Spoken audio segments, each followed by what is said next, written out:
Pois não. Perfeito, Brown. Nós acabamos de receber a informação aqui da nossa repórter, da Paula Lobão, informação fornecida pelo ministro Pimenta. Ele disse que vai assumir o GSI interinamente o Ricardo Capelli, que é o número 2 do Flávio Dino, que foi usado como interventor no GDF. Informação acabou de sair, está quentinha e já põe na roda aí para a discussão. E se o Eduardo Bolsonaro quiser comentar, fica à vontade. Por favor, vai lá então, deputado. Vamos começar pelo final, pela nomeação, pela escolha do substituto do ministro. O que achou? Eu acho estranho, né? Porque normalmente a pasta do Gabinete de Segurança Institucional compete a pessoas que têm experiência nessa área. Normalmente são militares das Forças Armadas, pessoas qualificadas que passaram por determinados cursos de comandos, forças especiais, cursos dificílimos que poucas pessoas conseguem completar.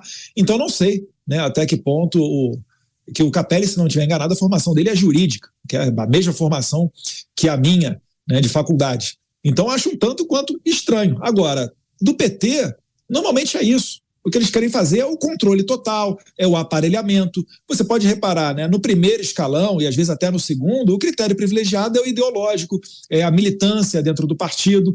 Isso daí não muda em nada daqueles partidos comunistas internacionais, mesmo os das velhas guardas. Então é mais um conteúdo ideológico para ser aparelhado dentro de um ministério. Eu só não sei exatamente a quem eles vão servir fazendo isso. Veja que o GSI deveria ser um órgão extremamente técnico, né? Não só enquanto o presidente Jair Bolsonaro foi presidente da República, mas em presidentes anteriores, normalmente são militares que fazem esse tipo de função, e não advogados, né? Com todo o perfeito ao Capelli, mas a qualificação dele é para a área jurídica, não para a área de segurança ou para a área policial. Retornando aqui à pergunta do Pavinato, eu não tenho sombra de dúvida que se a gente começar a escrever o que está acontecendo no Brasil, os fatos, num quadro, e perguntar a um estrangeiro, ele vai ter muita dificuldade de ver se esse cenário desenhado no quadro é uma ditadura ou é uma democracia. Eu me arrisco a dizer que ele vai caracterizar como uma ditadura.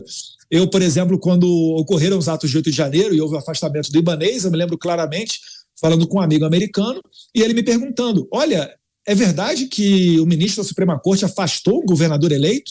Eu falei, Aí ele, mas ele pode fazer isso pela Constituição? Eu disse, não. Aí ele, então como é que ele faz? Fazendo, né?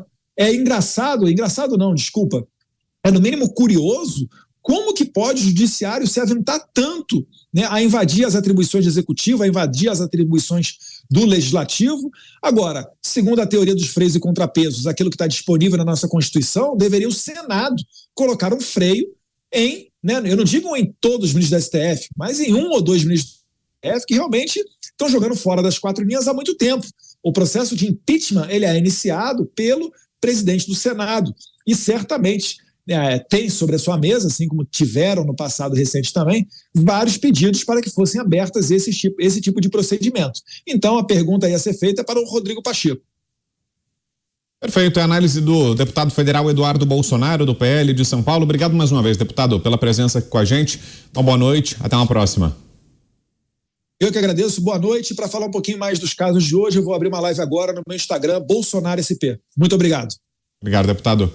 José Maria Trindade, agora sim, Zé, queremos ouvi-lo, sua análise sobre toda a crise, a queda do ministro Gonçalves Dias, a escolha agora de Ricardo Capelli como o ministro interino do GSI. Qual a repercussão disso lá no Congresso? Salve, Zé. Pois é, houve realmente, Vitor, uma grande mudança, viu? Uma mudança total de clima. Era inevitável mesmo a instalação da CPI do dia 8. Isso já estava definido, né? O debate era quando o governo não conseguiria retirar todas as assinaturas. Eu venho dizendo isso aqui, mais de 20 assinaturas na Câmara e mais de 10 assinaturas no Senado. O que eu ouvi hoje, depois de analisar, depois de ver essas imagens o dia inteiro, né? Foi de deputados até que eram considerados comedidos e que procuraram para colocar assinatura, aumentar a assinatura. E eu ouvi líderes dizendo, olha, pensa direito porque recuar fica muito feio. E disseram, os que estavam já com assinaturas, que há uma pressão da base e até da própria família para assinar ou não retirar assinaturas. Vou repetir, uma pressão intensa da base eleitoral e dos familiares. Os familiares dizendo, olha, pai, o marido e tal, irmão, não faça isso, não retire a sua assinatura de um requerimento assim. A impressão que eu tenho é que agora é inevitável e a grande disputa que já está sendo travada, essa disputa já está sendo travada lá, é sobre o domínio do plenário da CPI do dia 8. Esse domínio se dará através das indicações dos partidos políticos. Eu vou exemplificar. Um determinado partido, ele tem pessoas, integrantes de oposição, independentes e governistas. Então, de acordo com a definição ali, ele pode indicar para fazer parte da CPI pessoas de um determinado setor. E ali configura o domínio do plenário da CPI. Com esse plenário dominado, é possível eleger o presidente e indicar o relator. Foi assim que aconteceu naquela famosa CPI dos medicamentos, CPI da pandemia, onde o presidente era de oposição a Jair Bolsonaro, o vice-presidente e o relator, todos de oposição. E aí os governistas ficaram isolados. Então a tentativa agora é de repetir aquela CPI da pandemia, porque a instalação é considerada correta, certa. E digo mais, há inclusive entre independentes dizendo que o momento é de avaliar mesmo um pedido de impeachment contra o presidente Lula, porque dizem que se houver a indicação de que havia no governo uma articulação que facilitou aqueles atos esquisitos, horrorosos, inesperados do dia 8, se houver essa articulação por parte do governo, significa que o governo perde as condições básicas de continuar. E isso se chama impeachment. Volto com você, Dantas. Temos mais 1 minuto e meio, daqui a pouco a gente vai para o intervalo. Diga lá, Dantas. O que você quer que eu diga, Abraão? Sua análise sobre... Eu vou pedir então a sua análise, eu tinha te deixado à vontade, mas vou pedir então que você analise essa informação que você mesmo trouxe, a escolha do Ricardo Capelli para o GSI. Que tal, Dantas?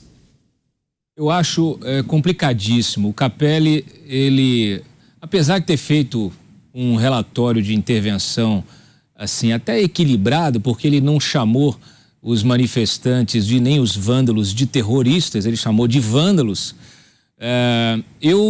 Apesar disso, né, apesar dessa atuação dele ali como interventor, eu de fato não consigo entender o que ele entende do trabalho do GSI.